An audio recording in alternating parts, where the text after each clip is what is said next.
Hey everybody, Jeppy here, and today we're going to take a look on why Caveira is the way she is. We're going to take a look at her past, her present, and even what she might look like in the future. So stick around to the video.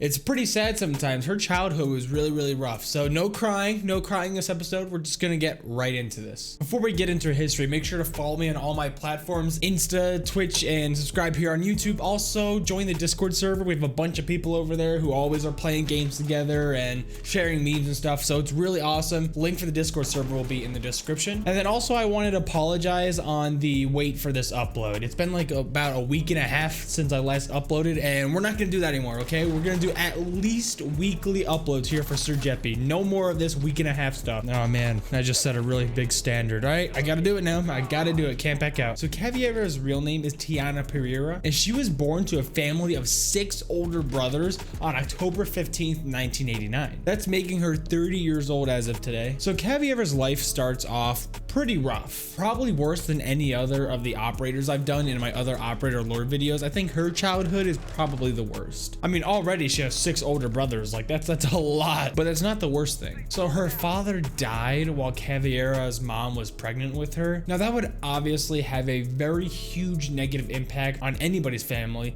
but for this one in particular, it was devastating. So it's unclear if Cav's mom actually had a job. So it sounds like they kind of relied on her father's income. When her father passed, the family was left with like this measly, terrible pension that could barely give them enough money just to stay afloat. You gotta remember, there's now 7 kids and a mom, and I'm sure they live in some terrible house, and pretty much all their income is just what their dad's pension was. So the family really tried sticking it out in the small town of Renopolis, Brazil. That was the town she was born in, but eventually they were forced to move out. Now I couldn't really find why they were forced to move out, but I guess it had something to do with like being in poverty, not being able to pay bills or anything like that. So Cav's mom really need help with all 7 of the kids. So what she did is she took her family and moved to this really terrible poor neighborhood in Rio de Janeiro where her grandmother actually lived. Now that would help the Pereira family quite a bit because now it's an extra set of hands that could help take care of all the kids, and her grandmother was actually a really good mentor. Now we'll learn later how Cav's grandmother was such a huge help and really defined who Caveira is and how much she truly meant to her. So stricken by poverty, the Pereira family, including all the kids, grew up to be very strong, independent people for the sake of their mother. Now in areas of parenting where her exhausted mother lacked, it was made up for with Caveira's grandma that can help with the discipline and the role model parts of the parenting. Now Caveira has stated that her grandmother was able to just see through everybody's lies, and it was virtually impossible to lie to this old woman. Throughout her years of life, she has noticed the subtle tones in people's voices and the almost unnoticeable adjustments to someone's body language when they commit a lie. Now remember how I said how Cav was truly inspired by her grandmother? Well, guess who taught Cav the fundamentals of what it's like to be an interrogator? That would be her grandma. Now after some lessons, Caveira's grandma gifted Cavi her first knife ever, which I don't know if that's a good thing or a bad thing, giving a small child a knife. I don't know. Now fast forward and we're looking at a Caveira who's 16 years old now and just had her first encounter with the law. Now Cav was always really rebellious, so at the age of 16, Caveira ran away from the family, leaving her 6 older brothers, her grandma, and her mom behind. Now a whole 1 year...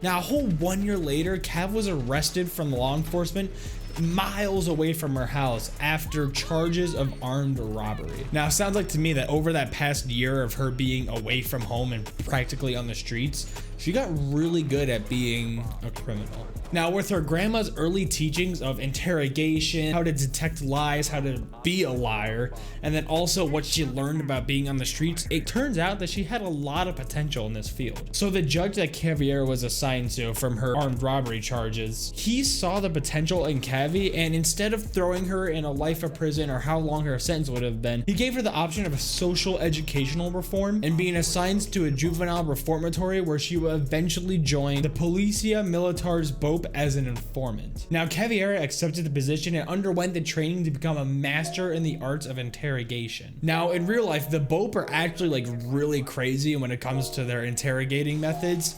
let's just say that they are definitely nowhere near as civil as like countries as like the United States or the UK. They use some pretty crazy methods to get the information. Now, underneath the boat, Cavi went undercover in the most notorious gangs of all Brazil, furthering her intellect and her ability to disguise even further. One of the most notable conflicts Caveira took place in was the 2010 security crisis in Rio de Janeiro. Now, to sum this up, basically there was like an uprising in some of the most notorious gangs in all of Rio. There were multiple headquarters between each different drug lords and different gangs, and multiple outposts as well, spaced throughout like a lot of these slums. Now, this conflict lasted around a week where 40 people were killed. They were mostly criminals, with a couple of officers and a couple civilians as well. Now, what these gangs did is they basically did like an uprising. They started incinerating a bunch of cars on the highways, committing mass robberies, and basically increasing drug trafficking operations as well. Now, along with local police, the mayor of Rio asked upon the government to see if they can get BOPE and other government agencies dispatched to Rio to help out with this uprising. Now, this is where Cavi comes in with the interrogation of all the criminals that were arrested,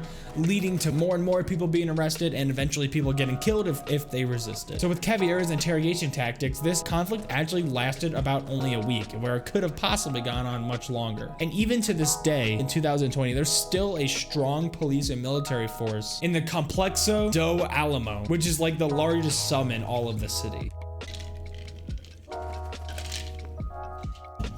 So Cav's mandatory sentence that the judge sent for her like years ago was actually up, and she was left a decision on what to do. All she knows is poverty, living in the streets, and basically the BOPE. That's like pretty much what her whole life consists of. So she thought to herself, how would she be able to get like a real job or something when pretty much all she knows are these kind of guerrilla tactics, and like really something that, like, you know, not every employer would want. So she made the decision to stay with the BOPE and continued enlisting, except this time she enlisted for herself, wasn't forced to be in the BOPE.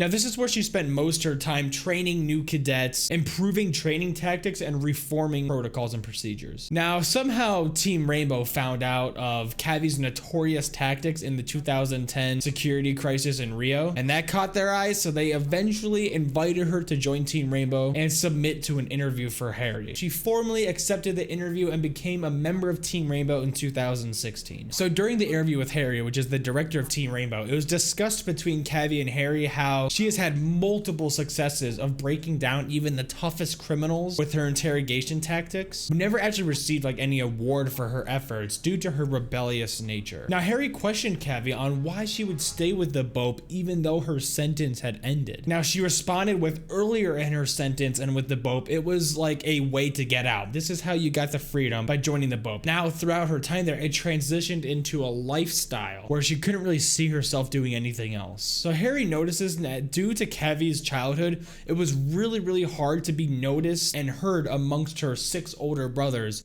So she really keeps to herself. She never really had any privacy during her childhood, so now in her adult life, she treasures every little bit of privacy that she can possibly have. Now, Harry concludes his interview with stating that where others see rebellion, he sees resourcefulness. Caveira is full of surprises, but it's my opinion that we trust her to do the right thing. Now, something really interesting happened with Cavi on Team Rainbow. So normally Mira or Pulse are the ones who normally do the gadget evaluations, where the new recruits to Team Rainbow bring their gadgets to be inspected for resourcefulness, reliability, and like stuff like that. But something strange happened this time. See, it wasn't Mirror and it wasn't Pulse. This time, it was Nook. So I've read a lot of bios for Siege, and I'm kind of a little bit in there for the lore, and I have never seen Nook actually perform an ability or device evaluation before. Normally it's Mirror or Pulse. So when I saw Nook was the one that actually did the evaluation, I was actually like really surprised. So I'm going to read directly of what Nook said about Caveira's gadget during the evaluation. Of all the operators I've met so far, none impressed me so much as Specialist Tayana Caveira Pereira. I've spent my life learning how to move and stalk animals, but even I can't hear Caveira when she's on the prowl. Her tricks are simple, straightforward.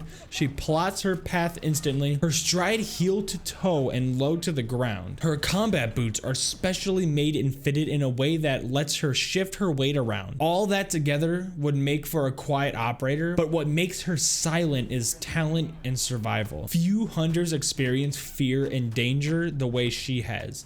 and I suspect it's what allows her to be so quick and so quiet. You wanted me to learn from her? Fine. Do you have a lifetime to spare? And that was her evaluation. So something terrible happened to Caveira in 2019. She discovered that one of her brothers went missing when he went undercover for the Santa Blanca drug cartel. So Caveira, having unconditional love for all of his brothers, went completely AWOL, taking off to Bolivia to go find and rescue him. So this led to Cavi going missing as well. So Team Rainbow dispatched Twitch and Valkyrie along with, you're not gonna believe this, along with Ghost Recon to go to Bolivia to find and rescue her as well. Yeah, that's right, Ghost Recon, the other Tom Clancy game. Didn't know they had affiliation with Team Rainbow. Guess so.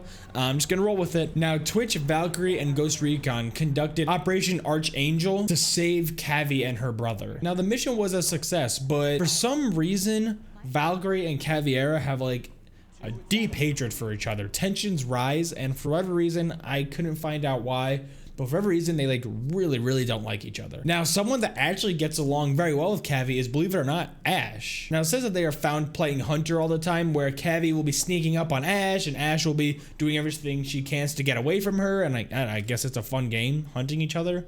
So in early 2020, Caveira had the honor and the privilege to compete with and against her other comrades of Team Rainbow in a tournament in front of this huge crowd in the stadium. Now, with non-lethal ammo, these operators completed for the top prize and exposure. So in the final round, Caveira saw that her teammates Doc and Mozzie were the first to go, so it was a 5v3. Now, she also finds out that Mira was taken out by Sledge with a frag grenade, making it a 5v2. Now, her being the sneaky one that she is, she managed to catch Thatcher off guard, and they went into a epic 1v1 fist fight where eventually Caveira wrapped her legs around Thatcher's neck on top of a table and was just squeezing the crap out of him, choking him. Now, I have no doubt Caveira would have been able to choke Thatcher out, but Thatcher was saved due to Dokkaebi coming up with her SMG-12 and putting a non-lethal bullet in Caveira's head, relieving the grip with her legs that she had on Thatcher's neck, practically saving him. So it was down to a 1v5, and I don't know if you guys seen this video, it's kind of epic.